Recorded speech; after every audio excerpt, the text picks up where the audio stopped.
ఏ ప్రేమ నీ ప్రేమకు సాటి రాదయ్యా, ఎన్ని ఉన్నా నీతో సరి ఏది కాదయ్యా. ఏ ప్రేమ నీ ప్రేమకు సాటి రాదయ్యా, ఎన్ని ఉన్నా నీతో సరి ఏది కాదయ్యా. నన్ను మరువని ప్రేమ నీదయ్యా. ప్రభువైన యేసుక్రీస్తు నామమున కూడి ఉన్న బిడ్డలందరికీ వందనాలు తెలియజేసుకుంటూ ఉంటున్నాను. గత సంవత్సరం మధ్య దేవుడు మనల్ని కాచి కాపాడి తన సజీవమైన రెక్కల చాటున భద్రపరిచి నిన్నటి దిన ముందు జరిగిన మొదటి ప్రార్థన ఆశీర్వాదకరంగా దేవునికరంగా జరిగించినందుకు దేవుని స్తుతిస్తూ ఉంటున్నాను. అయితే ఈ లెంట్ డేస్లో మనము ఏ విధంగా జీవించాలి, లోకానికి ఏ విధంగా మనము దేవుని ప్రేమను లోకానికి తెలియజేయాలి అనేది మనము నేర్చుకుందాం. ఎందుకంటే ప్రతి సంవత్సరము ఈ యొక్క లెంట్ డేస్ ప్రార్థనలు జరుగుతూ ఉంటున్నాయి. కానీ మనము లోకానికి ఏ విధంగా జీవిస్తున్నాము అనేది మనకి ఇంకా అర్థం కావట్లేదు. మనము ప్రార్థనలు చేస్తున్నాము కానీ లోకానికి, మన చుట్టుపక్కల ఉంటున్న బిడ్డలకి, కనీసం మన కుటుంబంలో ఉంటున్న బిడ్డలకైనా రక్షణ రావడం లేదు అని అంటే మనము ఉండాల్సిన విధంగా, చేయవలసిన విధంగా ప్రార్థన చేయట్లేదేమో ఒకసారి జ్ఞాపకం చేసుకుందాం. ఈ యొక్క 40 దినాలు మనము లోకానికి కానీ, సంఘానికి కానీ, మన కుటుంబానికి కానీ ఏ విధంగా జీవించాలి, ఏ విధంగా కనబడాలి, ఏ విధంగా ఉపయోగపడాలి అనే విషయాన్ని మనము నేర్చుకొని ఆ విధంగా జీవించాలని ప్రభు పేట కోరుతూ ఉంటున్నాను. మత్తయి సువార్త 5వ అధ్యాయము 13వ వచనమును మనము చూసుకుందాం. మత్తయి సువార్త 5వ అధ్యాయం 13వ వచనం.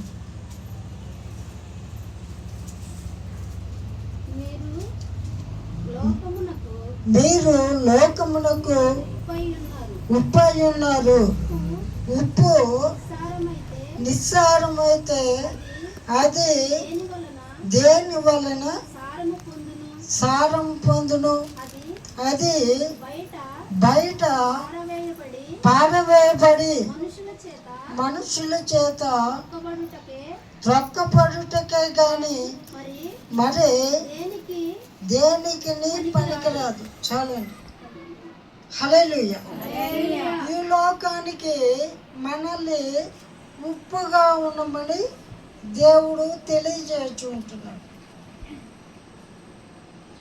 ఉప్పుగానే ఎందుకు ఉండాలి? మనల్ని లోకానికి ఉప్పుగా ఉండమని ఎందుకు చెబుతూ ఉంటున్నాడు? ఉప్పులో ఉన్న ప్రత్యేకత ఏంటి? ఉప్పు యొక్క స్వభావం ఏమిటి? ఉప్పు ఏ విధంగా ఉపయోగపడుతూ ఉంటుంది? ఉప్పు విలువ ఏంటి? ఉప్పులో ఉన్న ఆ యొక్క ప్రాధాన్యత ఏంటి అనేది మనము మొదటిగా నేర్చుకుందాం. అసలు జనరల్గా ఉప్పు ఎందుకు ఉపయోగపడుతుంది చెప్పండి? ఉప్పు కూరలో వేసుకుంటాం, కరెక్టే. అది ఎందుకు ఉపయోగపడుతుంది? బీపీ తక్కువైనా, అలాగే కూరలో రుచి రావడానికైనా, ముఖ్యంగా ప్రాధాన్యముగా మనము నేర్చుకోవలసిన ఉప్పులోని లక్షణము పాడవకుండా కాపాడుతుంది. హల్లెలూయా. పాడవకుండా కాపాడుతుంది. జనరల్గా ఒక పచ్చళ్ళు పెట్టుకుంటాం, ఊరగాయ పచ్చళ్ళు, మామిడికాయ పచ్చళ్ళు పెట్టుకుంటాం. ఎందుకు దాలు? అది ఎక్కువ కాలం నిల్వ ఉండటానికి, ఎక్కువ పాడవకుండా ఉండటానికి పెట్టుకుంటూ ఉంటాం. గత సంవత్సరం మేము పచ్చళ్ళు మా వదిన పెట్టించింది. అయితే దానిలో ఉప్పు సరిగ్గా వేయలేదు, తగినంత ఉప్పు వేయలేదు. ఉప్పు ఎక్కువ వేయాలి కదా మామిడికాయ పచ్చళ్ళు, కానీ ఉప్పు ఎక్కువ వేయలేదు. దాని కారణాన్ని బట్టి బూజు పెట్టుకుని పాడైపోయింది. కానీ లోకానికి మనల్ని ఉప్పుగా ఎందుకు ఉండమంటున్నాడంటే లోకము పాడవకుండా మనం కాపాడాలి. హల్లెలూయా. లోకము పాడవకుండా కాపాడాలి. ఏ విధంగా పాడవుతుంది లోకం? లోకము నిజమైన దేవుడేదో గుర్తెరగాక వ్యర్థమైన వాటితో జీవిస్తూ వ్యర్థమైన వాటితో కాలాన్ని గడుపుతూ సమయాన్ని వ్యర్థపరుచుకుంటూ ఉంటున్నాం. అటువంటి వారు పాడవకుండా క్రీస్తులోనికి మనము వారిని నడిపించే విధంగా మనము ఉండాలని దేవుడు కోరుతూ ఉంటున్నాడు. అందుకే మీరు లోకానికి ఉప్పై ఉన్నారు అని. హల్లెలూయా. కొంతమంది చూసినట్లయితే చనిపోయిన వారిని ఐసులో పెడతారు కదా, అటువంటి స్తోమత కూడా లేకపోతే ఆ పొట్టకి ఉప్పు వేసి కడుతూ ఉంటారు పాడవకుండా. ఎందుకంటే ఒకరోజు ఆ యొక్క బాడీని ఉంచాలంటే ఐసులో పెట్టే అంత స్తోమత కూడా లేనివాడు ఉప్పు కడుతూ ఉంటారు. ఎందుకంటే కడుపు ఉబ్బి ఆ బ్యాడ్ స్మెల్ రాకుండా ఉప్పు ఉపయోగిస్తాం. అదంతా ఎందుకండి మన శరీరంలో కూడా ఉప్పు ఉంచాడు దేవుడు. హల్లెలూయా. ఎందుకంటే మనము పాడవకూడదని. మనకు చెమట వచ్చినప్పుడు మనము గమనించడం లేదు. నేను కావాలని కాకపోయినా ఆటోమేటిక్గా అది నోట్లో పడిపోతూ ఉంటుంది, లేక కళ్ళల్లో పడిపోతూ ఉంటుంది. చెమట కళ్ళల్లో పడినప్పుడు ఎందుకు మండుతూ ఉంటుంది? దానిలో ఉప్పు ఉంది కాబట్టి. దీన్ని బట్టి మన బాడీ మన శరీరం కూడా పాడవకుండా ఉండటానికి ఉప్పు అనేది మన శరీరంలో కూడా తగినంత దేవుడు ఉంచాడు. కనుకనే మీరు లోకానికి ఉప్పై ఉండండి. ఉప్పు యొక్క ప్రాధాన్యత పాడవకుండా కాపాడుతుంది. మనము ఆ యొక్క కేవలము కూరలు ఉపయోగించుకోవటానికే వాటిని ఉపయోగించినప్పుడు అంతకంటే విలువైన మన దేవుని స్వరూపంలో ఉన్న ప్రపంచంలోని సర్వ మానవాళి రక్షణ కొరకు మనల్ని ఉప్పుగా లోకానికి ఉపయోగకరంగా ప్రయోజనకరంగా ఉండమని దేవుడు మనలను ఉప్పుతో పోల్చిన విధానాన్ని మనం చూస్తుంటున్నాం. పెద్ద పెద్ద భక్తులు చెప్పి ఉన్నారు, యేసుక్రీస్తు టైం నుండి ఈ టైం వరకు ఈ యొక్క భూమి నాశనము కాకుండా కాపాడబడుతుంది అని. ఎందుకు కాపాడబడుతుంది, ఎందుకు దేవుడు రక్షిస్తుంటున్నాడు అని చెప్పారంటే ఆ ఉప్పు స్వభావము అనగా ఉప్పు స్వభావం కలిగిన భక్తులు లోకంలో అక్కడక్కడ ఉన్నారు కాబట్టి ఈ యొక్క భూమి అంతరించిపోకుండా కాపాడబడుతుంది అని. ఎందుకంటే నోవాహు కాలంలో మనము చూసినట్లయితే నోవాహు తప్ప ఎవరు యథార్థవంతులు లేరంట. ఎవరు లేరు యథార్థవంతులు. కనుకనే నోవాహు కుటుంబాన్ని మాత్రమే రక్షించి మిగతా జనులందరినీ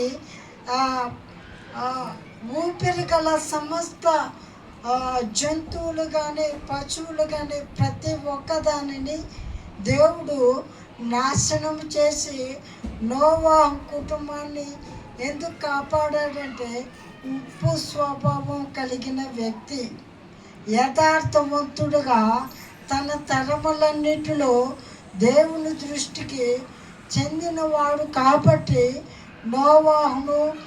నోవాహును బట్టి తన కుటుంబాన్ని కాపాడిన విధానాన్ని మనము చూస్తూ ఉంటున్నాం.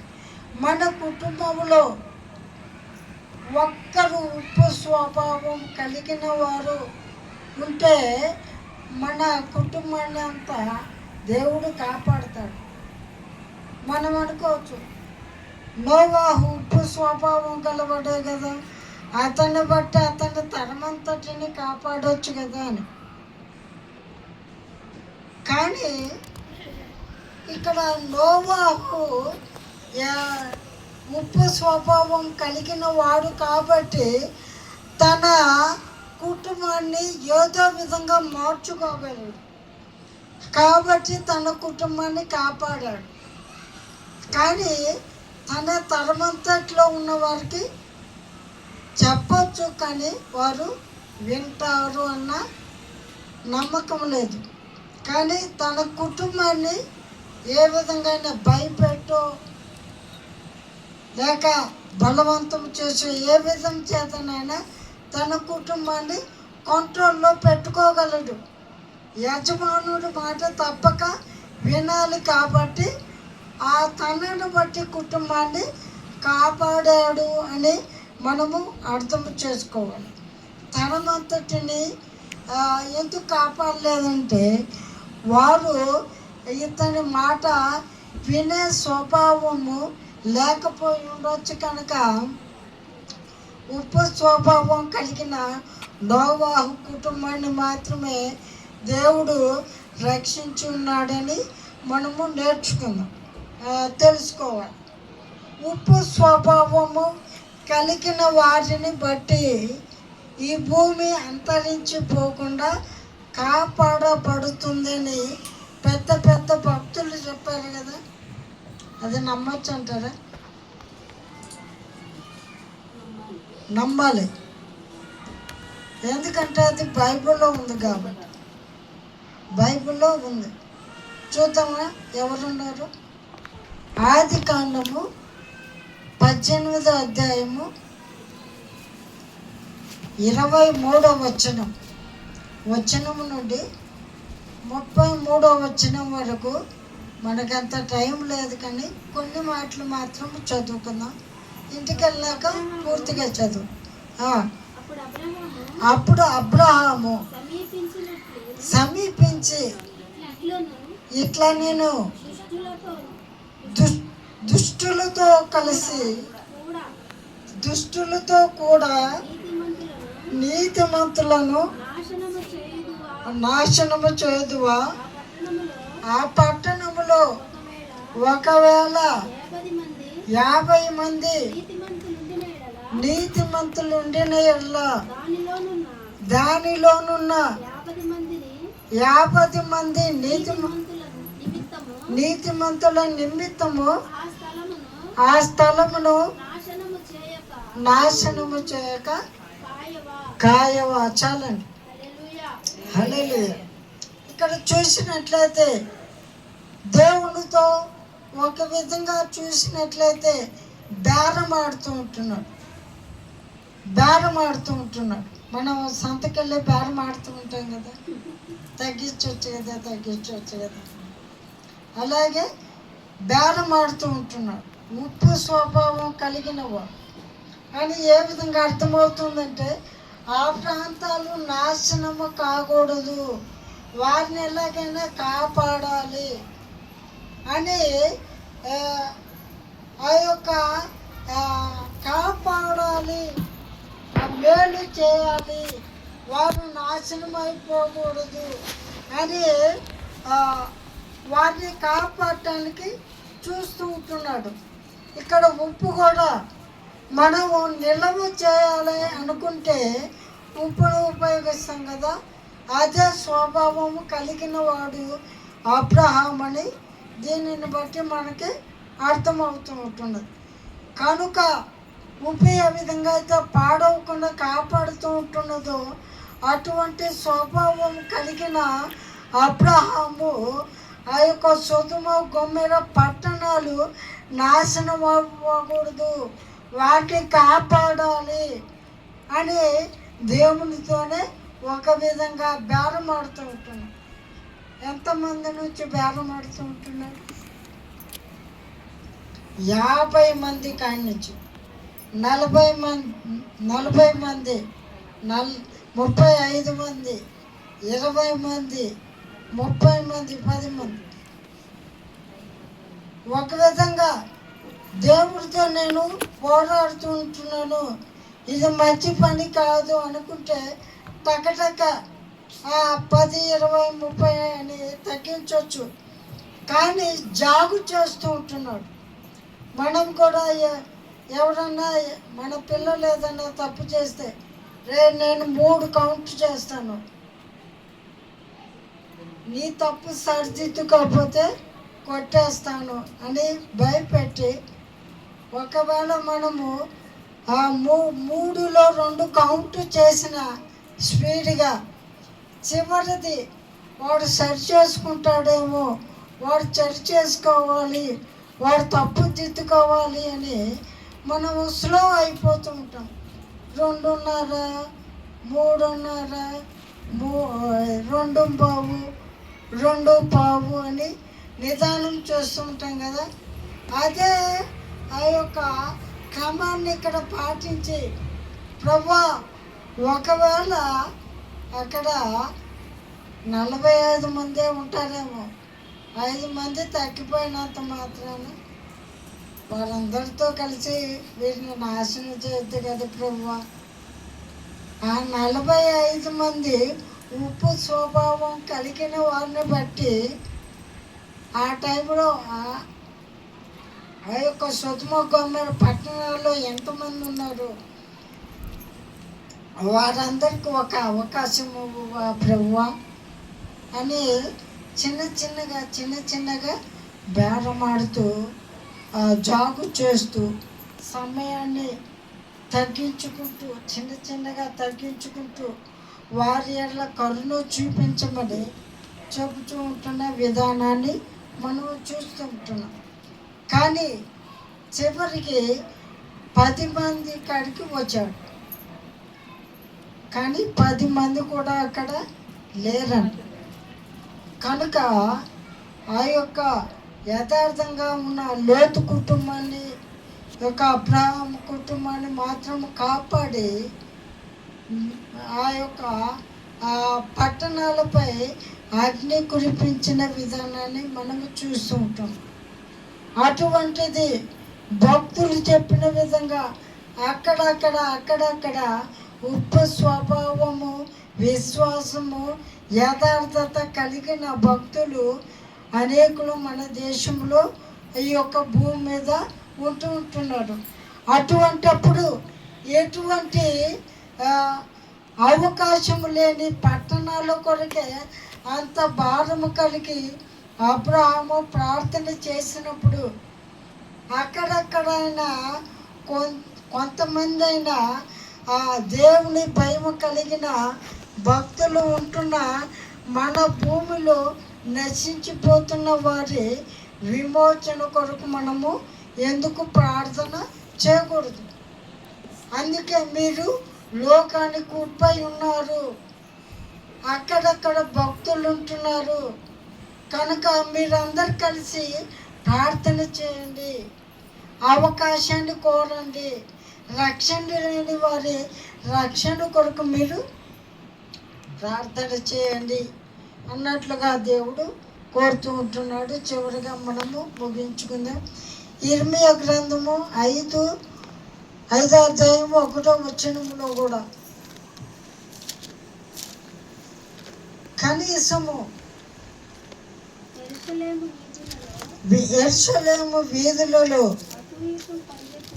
అటు ఇటు పరిగెత్తు చూచి తెలుసుకొనిడి దాని రాజవీధులలో విచారణ చేయుడి, న్యాయము జరిగించుచు నమ్మకముగా నుండు యత్నించుచున్న ఒక్కడు మీకు కనబడిన ఎడల నేను దానిని క్షమించదు. హల్లెలూయా. యెరూషలేము ప్రాంతంలో, యెరూషలేము పట్టణంలో ఒక్కడు కూడా యథార్థవంతులు లేడు. ఈ యొక్క సొదొమ గొమొర్రా పట్టణాలలో ఒక్కరు కూడా లేరు కదా. అది లోతు కుటుంబస్తులు తప్ప. అదేవిధంగా యెరూషలేములో కూడా ఒక్కడైనా ఉంటే, ఒక్కడు ఉన్నాడు కదా ప్రభు రక్షించవచ్చు కదా అని నన్ను గట్టిగా అడగండి అని దేవుడు చెబుతూ ఉంటున్నాడు. ఒక్కడు కూడా లేడు. కానీ మీ భూమి మీద, మీరు నివసిస్తున్న భూమి మీద, మీరు ఉంటున్న చుట్టుపక్కల మిమ్ములను బట్టి రక్షింపబడాలంటే మీరు యథార్థవంతులుగా ఉండండి. మీరు ఉప్పు స్వభావం కలిగిన వారిగా ఉండండి. మిమ్మల్ని బట్టి మీ కుటుంబాన్ని, మీ చుట్టుపక్కల ఉంటున్న వారిని, సాధ్యమైతే మీ దేశంలో ఉంటున్న వారందరినీ రక్షించడానికి మీరు ఉప్పు స్వభావం కలిగి ఉండండి అంటున్నాం. కనుక మనం ఉప్పు స్వభావం కలిగి ఉండాలి. దేవుడి చిత్తమైతే ఈ యొక్క ఉప్పులోని మరికొన్ని స్వభావాలు దేవుడు అవకాశం ఇస్తే మీతో పంచుకుంటాను. ఇప్పుడు ప్రార్థన చేసుకున్నాము. హల్లెలూయా.